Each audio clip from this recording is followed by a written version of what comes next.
When it comes to using force, deadly force here in the state of Texas, a couple things you need to consider. Remember that the first thing that dies in the courtroom is justice. You might be 100% right within the law, and that grand jury may not like the way you did things. So a couple questions you need to ask yourself before you decide to use deadly force or force. Is this thing worth dying for, or is this worth going to jail for the rest of your life for? Because if the answer is yes, then pull the trigger. If the answer is no, don't pull the trigger. There are plenty of things I'm willing to die for, and there are some things I'm willing to go to jail for the rest of my life. And that does change as you go through your life. What you might have done when you're 18, 19 might be different now that you're older.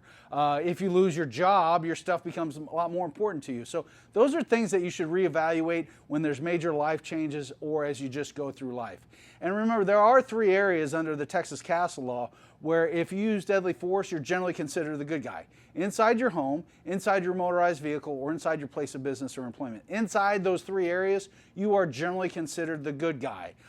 It's not that you can't be held under criminal charges, it's just a lot more difficult to get a conviction inside those 3 areas. And it's not that you can't use deadly force outside of those 3 areas, it just becomes grayer the further you get away.